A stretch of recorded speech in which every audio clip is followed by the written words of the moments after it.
here. I've been with my company Westat for about 16 years doing special education research and also providing technical assistance to states, and I've really enjoyed participating in providing TA through CIID to states. All right. The first thing we're going to do here is take a quick poll of our audience, of all of you guys. We want to know what your current role is within your SEA. And the poll should pop up over on the right-hand side of your screen. If you could answer over there, and then remember to hit submit in the lower right-hand side. And if you are in other, if you could quickly type that in the other section. And we'll give about 15 more seconds.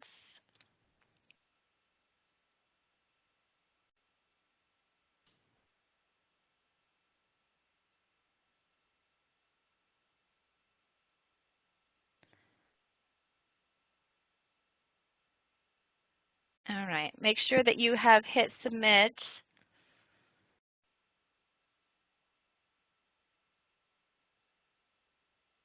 We'll see if we can pull up the results here.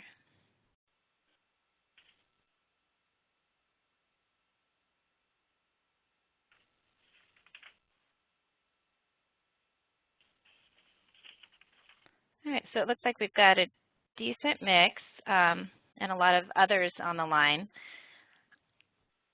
So that's good. Thank you all for being here. I'm going to hand things over to Amy, and she is going to continue with the presentation.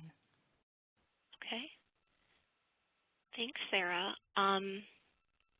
You might need to I think you have to pass the ball to me. There we go. Perfect.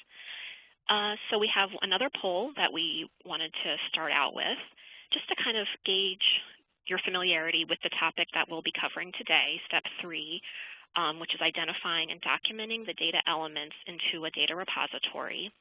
So again, on the right-hand side, you'll see the poll, and if you could indicate your level of involvement in this step, if your state has already engaged in this step or is currently involved, or you haven't yet, but what you would expect your role to be, please go ahead and share that with us and then hit the submit.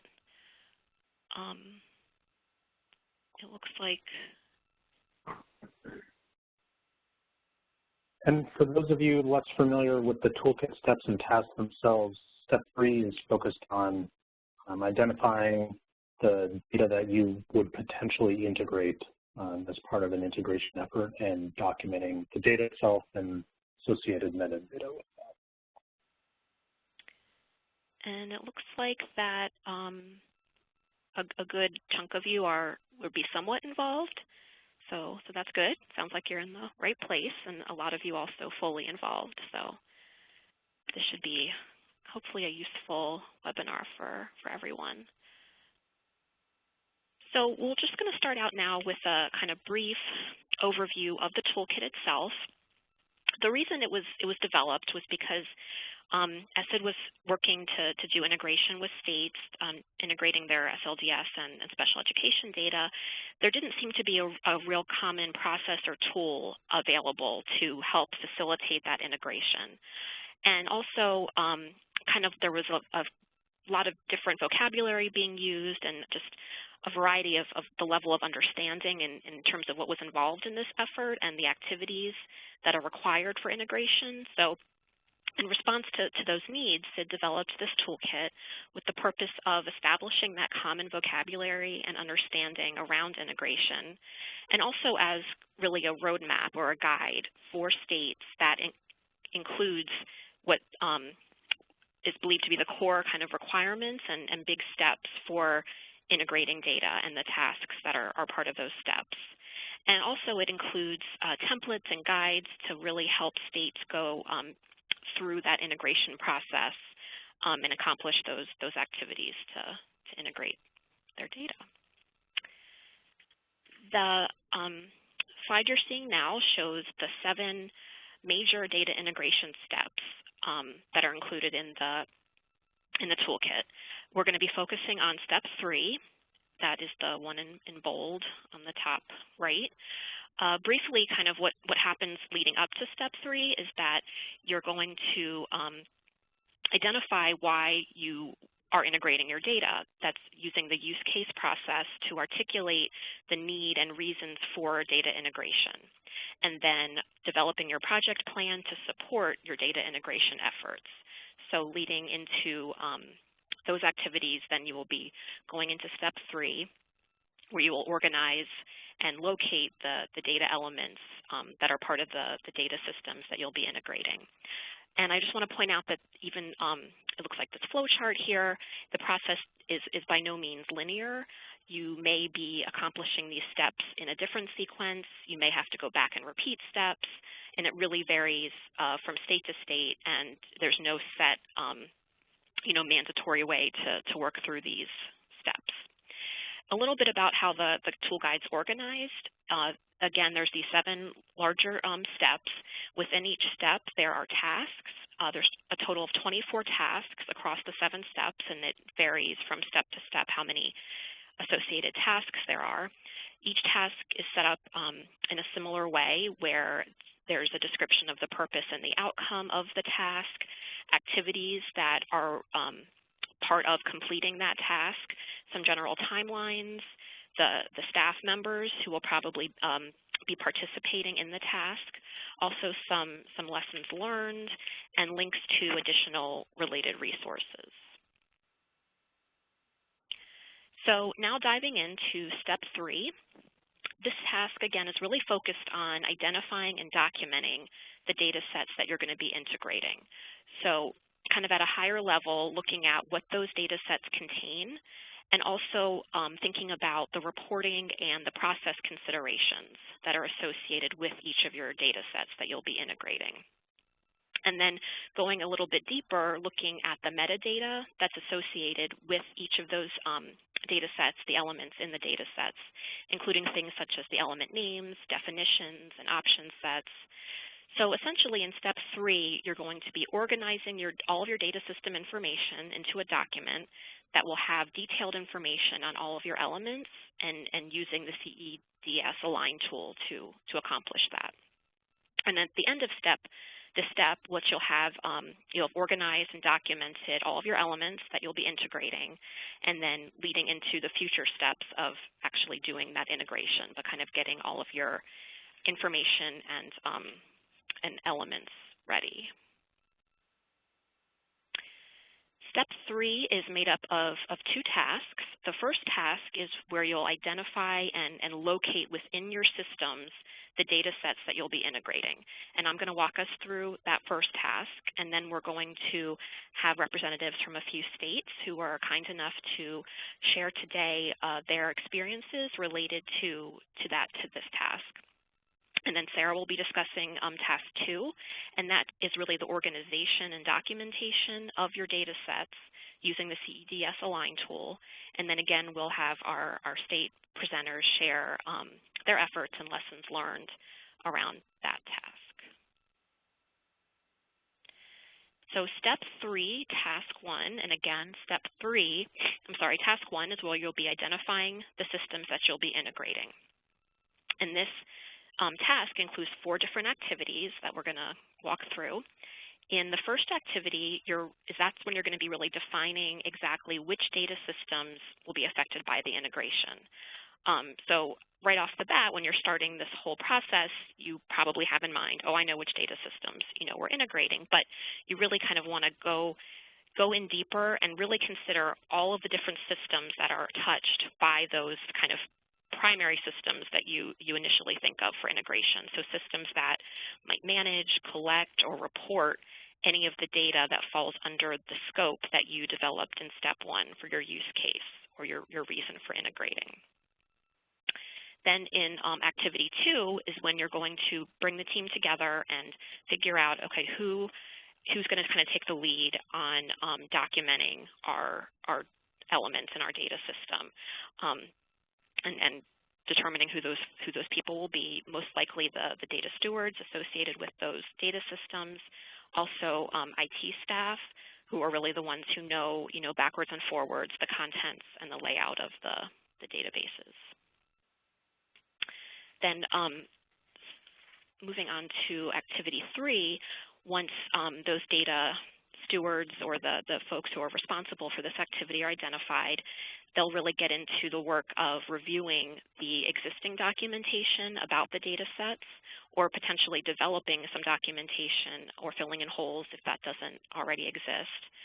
And that will cover kind of the collection, processing, and reporting of the data that's part of those data systems that will be integrated.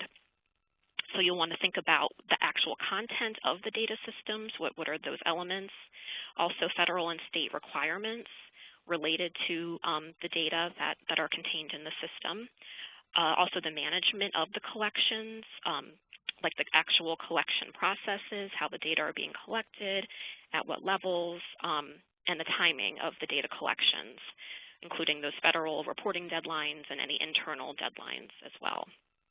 And then finally, in activity 4, thinking about the results of that review that you conducted under activity 3, you want to go back and see, okay, what did we have in our work scope and our plan, and potentially make revisions if you determined, oh, based on this review, we think things might take longer or we need more resources, making those adjustments in your plan and your work scope.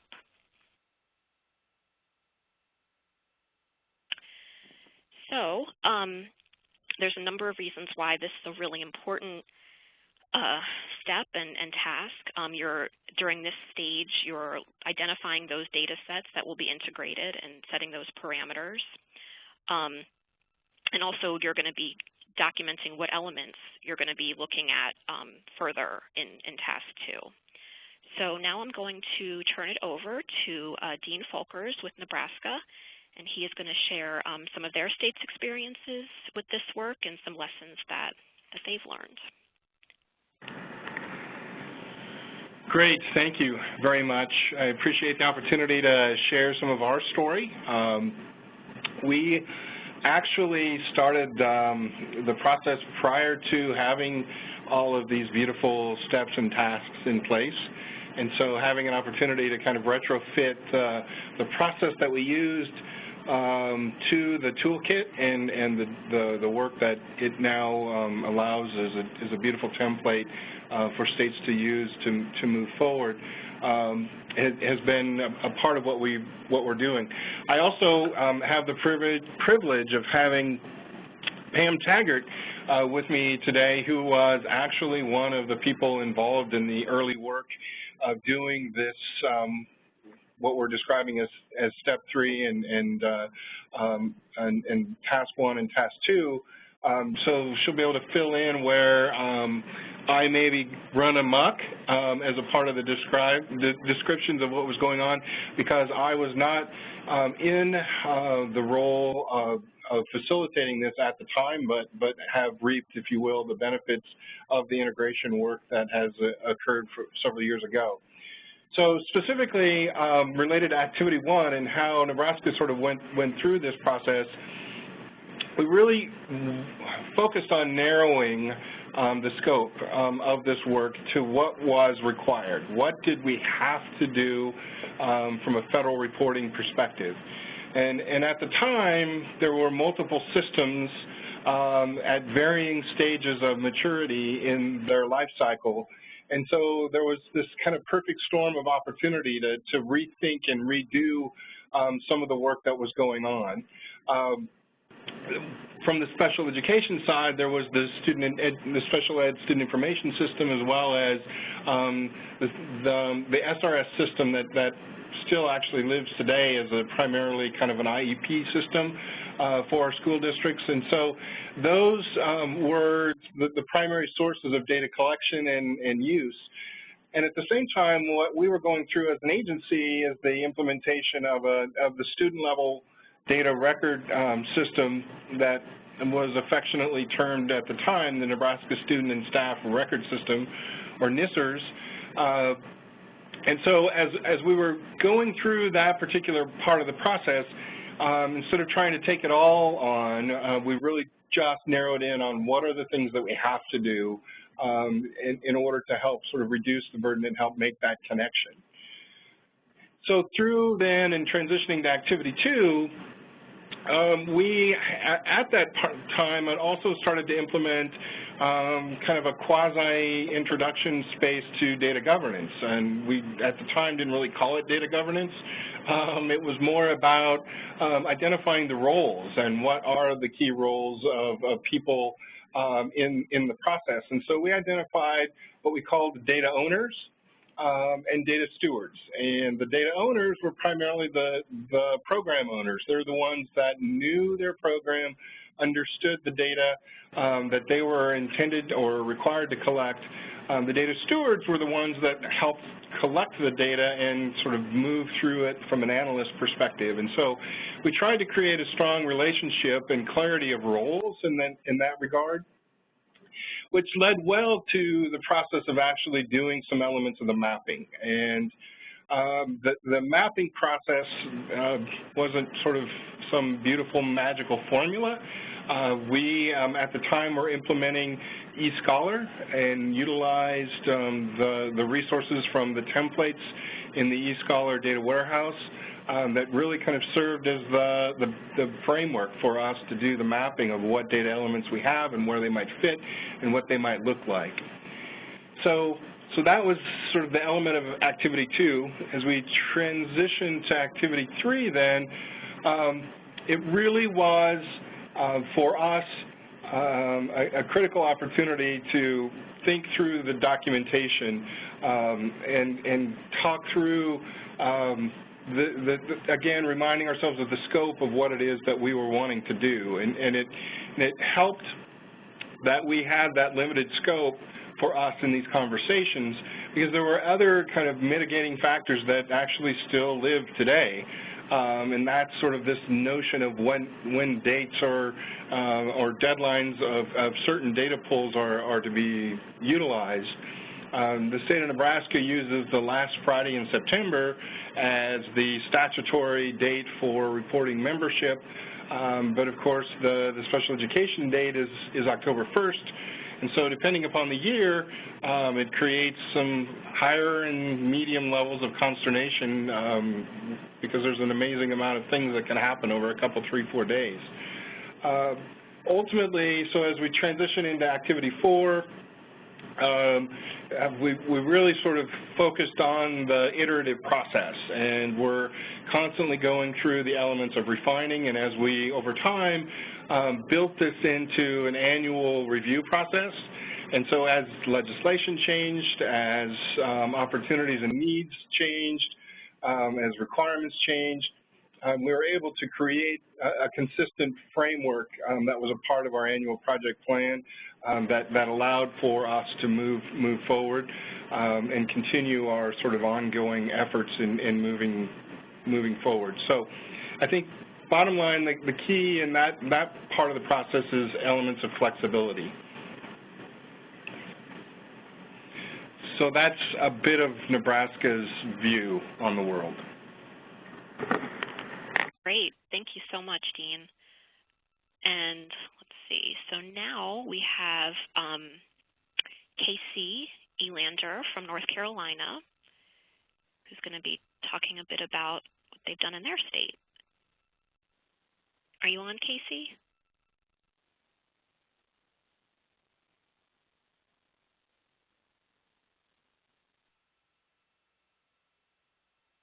Maybe you're muted.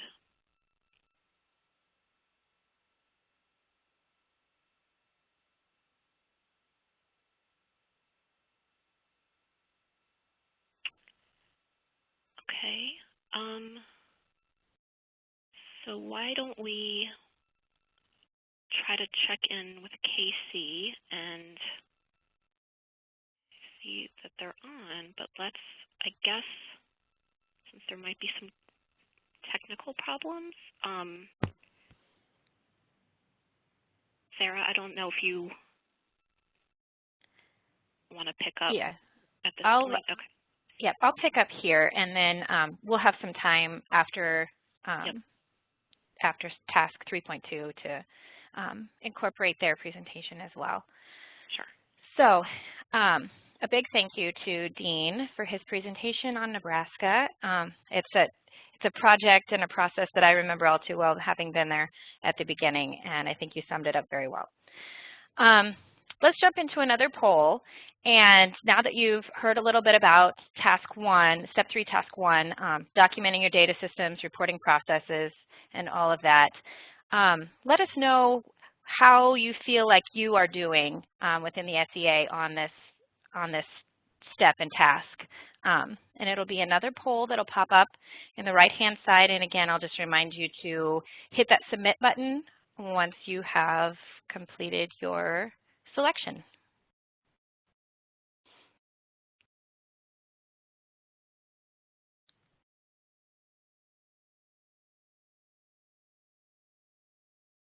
And we'll give everyone just a little bit more time to get an answer in. We really enjoy hearing and seeing where everybody is in these processes.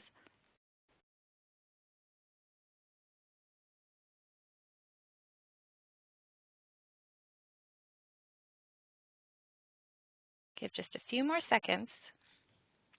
Looks like there's still some people submitting their answers.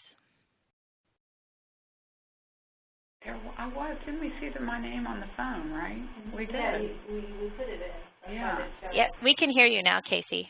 Oh. Sorry about that. Thank you. That's all right. I'm glad that we can hear you. Yeah, that's awesome. All right, we'll pick, Casey, we'll pick you guys up during our next report out. We'll have another report out section. Great. We'll pick you up there. Okay. Okay, thank you. You're welcome. All right, Travis, do we have the poll results? All right. Well, it looks like there's a number of you that feel like you have room for improvement, and that's great. I think that we can give you some good tips as we go along here. And of course, you know, if you have any questions as you're going through your process and you want to ask us, we are always here to answer. And it looks like there's a few people that feel like they're model states and really have a handle on things. So that's wonderful. Okay, we're going to jump into task 2. And just as a reminder, task 2 is really looking at how the project team will organize the data system information into documentation or into a document that includes really detailed information on each of the elements, and it also includes using the CIID as a line tool. You'll create kind of a list that will support efficient decision making about elements when your data systems are integrated.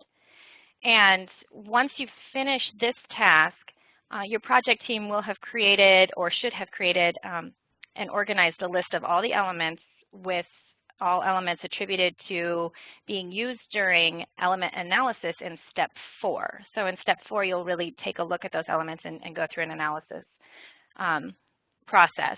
And really during step 3 and in task 2, no decisions about data elements are required during this task. It's really just identifying and documenting those elements themselves. So in activity 1, you're going to document your relevant information, and you're really going to complete sort of a list of your metadata or information about each data system and its associated elements. And so you're going to be looking at the data policies included in federal and state requirements for the data that's housed within the data system, including reporting dates or your reporting period. You're going to include metadata on element names, definitions, data sets, character lengths, validation logic, all those type of things. You're also going to look at the data system manual and or the procedures that, or policies that you have associated with the collection, cleaning, analysis, and reporting of the data. So you're going to really take time during this step to make your list and identify where the data comes from, what the data is, and what you potentially would do with it. Your project team, along with the data stewards and the data governance committee, should agree upon a common description of the categories prior to documenting. So you want to make sure that you have your categories identified before you start your documentation. And then in activity 2, you're going to take that list and verify your elements and descriptors. you're going to go through a review process to ensure that all of the elements that are needed to address the use case from step 1 are included, and the project team will also verify that the metadata and information are included and accurate for the system or the set of elements.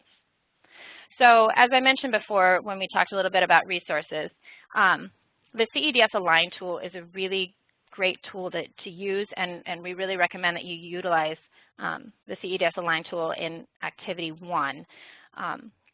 And a little bit of background in case you are unfamiliar with the Align tool.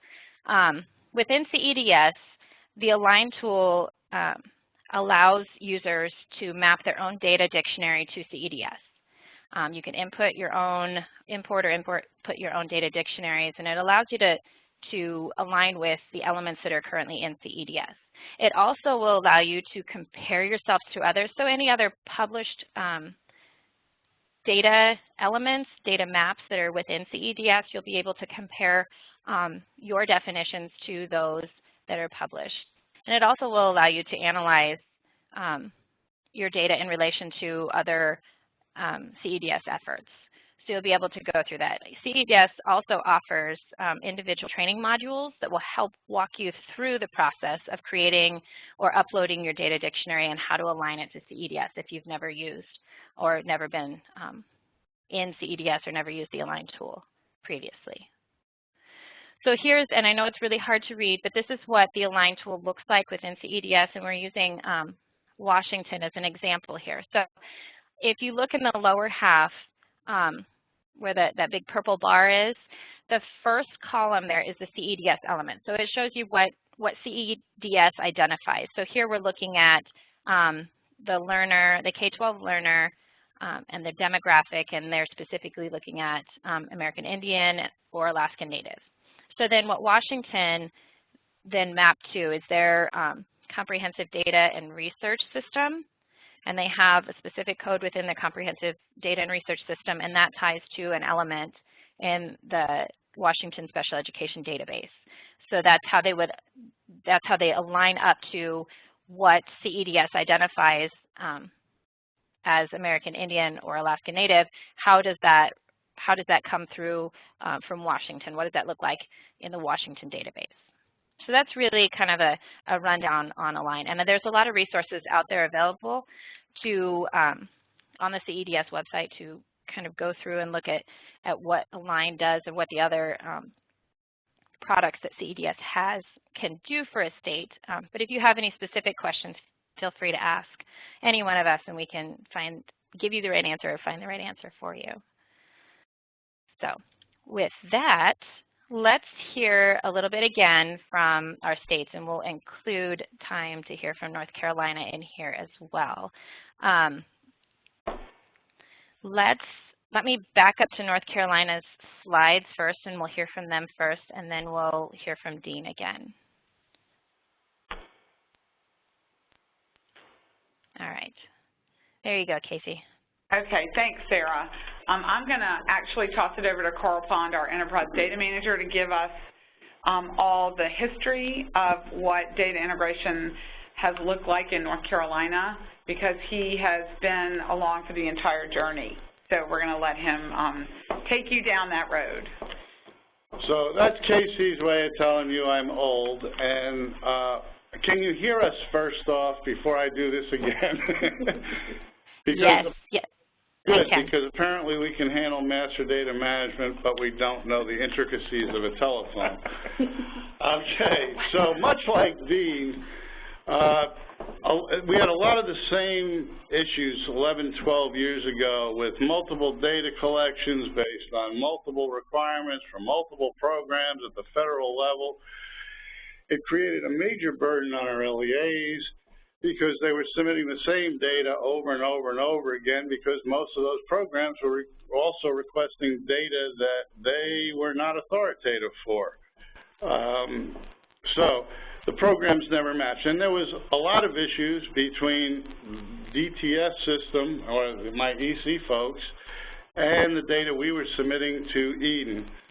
And it was the education, well, it was actually PDMI, and then that became EDIN, that prompted us to really start to look at master data management and authoritative sources and business owners and definitions, and it prompted a whole lot of change throughout the agency. We did not remove, I'm going to tell you this, did not tear down all the silos, but we did lower them because there was a need to keep the silos. The programs had to function within their area of authority, but they also had to share their data across those programs. The biggest plus we had going in is we had a statewide implementation of a student information system. We, about 3 years ago, upgraded that to a different system, but we have had that one thing for a long time, a good 20 years. And now we'll let Casey talk, because this is where I brought Casey into the mix. One other thing, also with us is Kelly Blas and Rebecca Chung, and I don't even know why we didn't put Rebecca on this presentation, but we didn't, so you. You good? Go ahead. Okay, good afternoon, everybody. This is Casey Elander.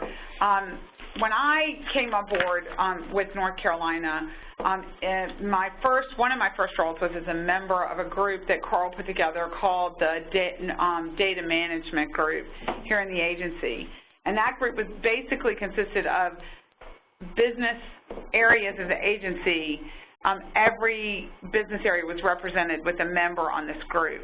And that group's sole responsibility when it first came together was to cough up and fess up to all the data elements they were collecting and reporting, which led us down the road of having great conversations with one another about why, for instance, I was in an early childhood program, but I was collecting EC data on my own rather than going through the data collection that already existed through CCAS.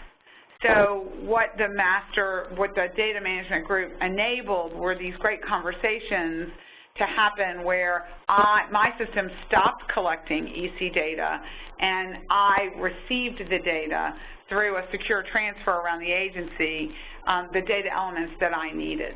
So it really did open up great communication. It also ensured that the EC data that I was getting, or the special education data that I was getting, was coming from the authoritative source and not a duplicative effort on yet one more data system collecting data from maybe not even the right person in an LEA. So that was really the guiding light for the DMG. It was extremely beneficial to the agency in more ways than I can even enumerate here, but suffice it to say, it definitely reduced the number of collections by reducing duplicative collections, as well as aligning timelines, so that when Kelly found out, for instance, the special education data manager found out that I needed data maybe a week or two before she had previously been collecting it, they moved their timeline to accommodate what was needed by other business areas in the agency, and that happened with, I think the most significant move was dropout data that was needed by several program areas, and they weren't using it or failed to report it because the reporting of dropout data was several months behind what they needed. So it became more of people focusing on an agency need in a more collaborative nature than as Carl pointed out, siloed needs trumping, excuse me for using that word, for winning out. So it actually became an agency focus. It also significantly reduced the burden on both the state education agency and the local education agencies.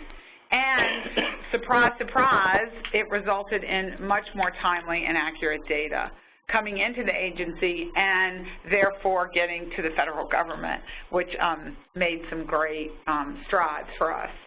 So now what I'm going to do with I'm going to jump in for a second. So that was the basis of CIIDers, which is our PK13 longitudinal data system. And we'll talk, I'll say one thing about the state longitudinal data system in a minute. So that was the basis and where we started. Much like Dean said, we centered around federal reporting for our longitudinal data system within the, for you all, K-12 system. That said, we needed a set of standards. We decided to adopt CIID as that set of standards. That has a long-term implication in that we took CIID and we used that with our P20 system that we are developing, and all of our partners are using CIID. And I see a longer vision that will scare a lot of people, which is when we get to the point where we can exchange data across state lines, if we're all talking the same language, it will be much easier to follow a student, or not follow a student, but a student moves to another state, we can send the record over because we have the same standards. Okay, so that's what was the basis for CIIDers and using CIIDs, and now I'm going to turn it over to Kelly to talk about how this affects special ed. And I will tell you that it has been a pleasure the last 10 years working with Kelly, because quite frankly, this was a horror show until Kelly came to town. Okay? There you go. Well, and when I came to town, our special ed system was a silo. We had no connection at all with any system in the building. In the first few years, Carl and I would fight back and forth about the DTS spreadsheets and how we're going to make those match data. And at one point, I believe we were actually matching on student name and date of birth. So thankfully, our state got it together and implemented a UID system, and we use that UID across both the special ed student system and the statewide student system. So that was the first step for us. It took us about 2 or 3 years to get those IDs in place and intact. And now our special ed student system talks to our student information system. So we actually have that data fully integrated. And that process took some time, but we worked through the steps of identifying those data elements that we needed from our special education student system to put not only into the SLDS, but into our student information system. And Carl, do you want to fill in any gaps? Well, let me see what we got here.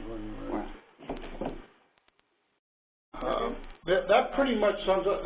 It was all about cooperation, bringing people together that hadn't spoken, reducing the silos, setting a set of standards both for master data management and the elements themselves, okay? So if you were to look at what's now known as the DMG website, you will see, and this is a really big plus, the leadership of this agency, is the first sentence on the DMG website, has designated the DMG as the decision-making group around data for the agency. It is made up of 13 program area representatives, anywhere from staff to director level, because we just picked the people that were the right people, not by position, and 2 IT personnel.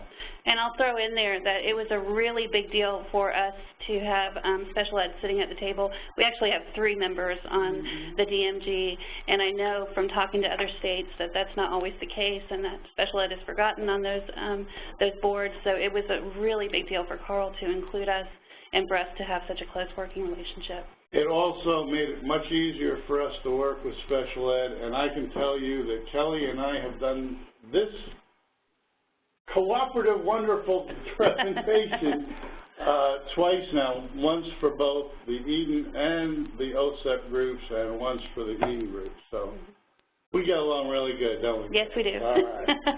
You can have it back, folks. All right. Thank you so much. That was very informative, and we appreciate you being able to be flexible with us and the presentation. I will, oops, I skipped it. I will jump forward here to Dean, and he's going to talk a little bit about Nebraska's journey in Task 2. So it's a short journey that we would share with this particular task. So similar to what Carl was describing is, I mean, ultimately there were a lot of these things that weren't available years ago. And so the power and tools that exist today are making life much more powerful in our opportunities to move these pieces forward. And so originally our NSSRS was not aligned. We didn't utilize the alignment piece to CIIDs. Where there were new elements that we needed to add, we would consult CIIDs to kind of help begin the transformation process, if you will. But recently we've been going through a process of transitioning our kind of data structures and processes around some of the EdFi technology tools. That is a deeply aligned resource and tool to CIIDs. And so since that time, what we have been able to do is to publish an alignment for what we're calling our Nebraska Education Data Standards that are built primarily off of the EdFi data model. And so that has been sort of our contribution and connection, if you will, to the community. But what we see with the constant sort of enhancement of tools and powerful pieces from the CIIDs resources, and as Carl described, I mean, it needs to serve as the linchpin, the Rosetta Stone, I think I've heard Dwayne or somebody call it before, that helps to connect all of these pieces of the puzzle. And so our commitment and passion is to continue the quest for finding ways that we can ensure there's a standardization among and across the systems of data. So that's the short piece of this that I would share with you from Nebraska's perspective. Thanks, Dean. And we will now hear from Nathan. And Nathan came to CIID from Washington, and I'll let you, Nathan, tell us a little bit about your work in Washington around the Align tool. Great. So my time in Washington, I was there for about 10 years working at the Department of Education. And one of my roles as enterprise architect was to work on enterprise data models, trying to integrate and have a better control over those data silos. So I'm going to give you just some details on the process that we went through to actually document those details for the maps, and you know, hopefully that'll be useful for you. So kind of the first thing that we would do was, or that I would do, was sit down with the data steward for any of the systems that we identified that we needed to create an alignment map for, and that person would tell me where where the data inside of the database, what the data I needed to map was, and that basically kind of gave me the scope of the information that I wanted to include in the alignment map. Now, we did not always include all of the data in the database. We really just stuck with kind of the core, the really important data elements. So just keep that in mind. You don't have to do every data element in your data system. You can really just concentrate on the important stuff. So what I would do then, once I knew what the scope was, I would actually use some database magic, some SQL skills that I have, and I would extract a lot of the table names, the element names, the data types, all that nice metadata, and I would pull it over into an Excel spreadsheet. And there's a lovely template that you can actually download from the Align website that you can use then to upload right back into the Align tool. So I would do that. I would create this Excel document, and then I would go into the Align tool. I would create my map, and then I would upload that Excel spreadsheet right into the map. Now, I did half this was because the tools weren't there at the time, but this is still true now. I prefer personally to do all my actual aligning of the elements within the actual Align tool itself. I find it's just easier using the website tools rather than using the Excel spreadsheet to do the actual aligning. Because there's two pieces. You get your metadata loaded into the spreadsheet. You could also decide how your alignments, what the alignments were, if they were exact alignments, or if they were partial, or if they were they aligned if you aggregated two elements together or disaggregated the elements. So yeah, I personally prefer to use the Align website tools to do that mapping. Okay, so I'm going to go next slide. So once I had finished performing all those alignment steps and I was happy with the way things looked, I would then take it back to the data steward, and I felt it was really important to walk through it with the steward. I didn't just send them a link and say, here, take a look and tell me what you think. I would sit down and I would explain the mappings, and a lot of that is because I had kind of become the de facto expert in the agency in CEDS and the Align tool, and it didn't really make a lot of sense to have everybody learn how to use that system. And so I would sit down with them and tell them, okay, well, you know, this element is mapped to these 3 elements in CEDS because we have it we store it in an aggregated fashion that can be computed if you add these CEDS elements together. So it was, I found it really helpful to be able to sit down and explain those things. So some of the lessons that we learned, like I said, it is really useful to have 1 or 2 people who really know the system, who can you know, do that mapping, and because there are some intricacies with you know, best choices for when you're actually doing your alignments, which options in those alignments work best to accurately describe your alignment with CEDS. So I definitely like the idea of having 1 or 2 people act as your expert. The other thing is, and this is especially true if you're mapping a system that was created before CEDS or that wasn't built in alignment with CEDS, your mappings are not going to be exact. Most of the time, our mappings were, yeah, this element matches the CEDS element in concept only, or it maps pretty well if you aggregate 3 or 4 elements together or disaggregate. So don't expect there to be 100% matches. That's not realistic. But it's still really useful to have that information, because where these alignment maps come really in handy is just giving you a rough idea of how 2 systems would interact. You're always going to need to go down and figure out all the intricate business rules for actually performing those system-to-system interactions. So this is just a good place to start. Also, just one last tip: if you don't have a data dictionary just within your agency, having an alignment map is a really good place to start. If you do your alignment to the CEDS elements, those CEDS elements can act kind of as a starting place for your own data dictionaries. So we did that in a couple places within our agency, and it really helped us kind of get that conversation started. Yeah, so that was my experience in Washington State. Thank you, Nathan.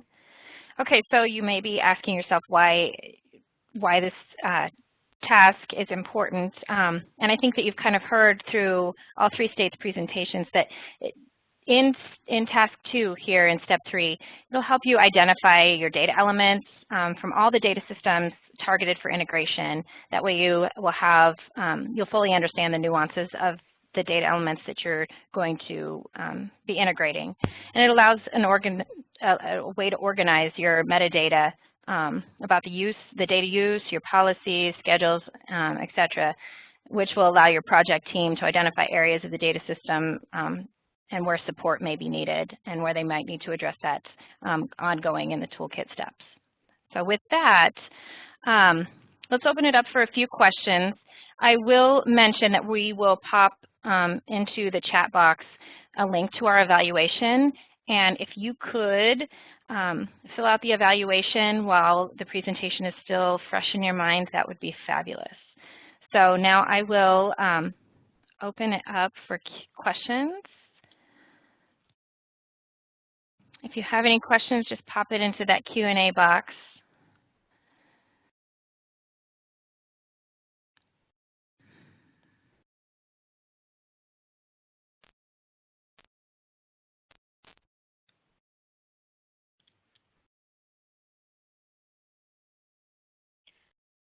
This is Amy. I have a question for our states while we're kind of waiting to see if others have questions.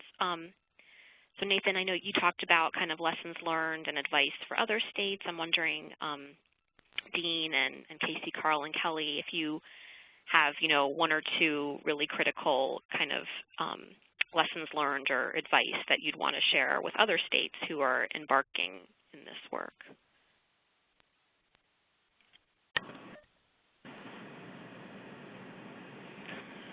So, well, Nebraska will jump in. I think ultimately, I would echo the Washington sort of thought processes and comments. Overall, I think the critical nature is having a strong understanding of what the vision is, of kind of what the outcome is, and utilizing that with a lot of patience to move forward, because it's really about the relationships. And so it's sort of, in many ways, we laugh about this being an oxymoronic process because it's about data, but at the same time, it's really more about the relationships and the willingness of people to work collaboratively and focus on getting to this place that's ultimately saving time and effort on the districts, increasing the quality of the data, and getting us to a place where we can effectively use the data to help improve. And so the cycle continues. And so that's probably the one bit of advice, is really focused on the vision and ensuring patience is a part of the relationship building. Yeah, North Carolina will second Dean's assessment. Without the relationships, none of this works. And to be honest, there really isn't any driving force or hammer that you can use. So you got to build the relationships, because if people come, forcing people to the table doesn't work. You got to make your pitch your position and make sense to them, and they will come, because it is logical and it makes their lives easier. And again, when we took it to P20, our P20 partners first didn't like it, and I'm not going to say they're 100% sold on it, but we only have one data dictionary because of it, and we only have one thing to maintain across all of our sectors.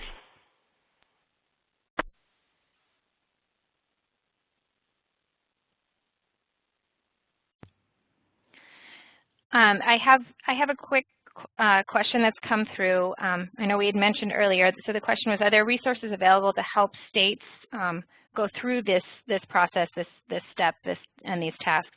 And I know we had mentioned earlier that we had identify resources that are available to states, and one of those resources is the CEDS website. So you can hop onto the CEDS website and look through the resources there to help you through the aligning process, through the identification process, and ultimately as you go through the toolkit on how to organize and document your data.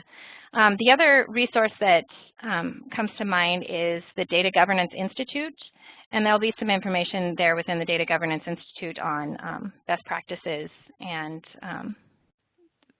best ways to leverage your people resources in this process. All right, Erin, I'm going to turn it over to you for any closing, since I don't see any more. Let's see if there's any more questions that come up. I don't see any more questions, sure. So I'm going to turn it over to you. Great. Just want to say for the last minute here, again, if folks are able to fill out the evaluation, that'll be great. It's located in the box on the right, in the Q&A box. And Sarah, you can just go to the next slide. That'd be great. As always, we encourage you all to access the Data Integration Toolkit available on the link here, and we'll distribute that as well for folks after the call. There's a wealth of information and tools within there, including a lot of the content that we talked through today. So please feel free to look through that as well. And then finally, Sarah, if you can go to the next, that would be great. One more. Oh, okay. Well, feel free to email us or access any of our resources. Again, we'll be reaching out to you after today's webinar to make all the toolkit resources and the presentation available to you and your colleagues, so feel free to share. And then again, we ask if you're able to complete the evaluation, that would be fantastic. So thank you all again and have a great day.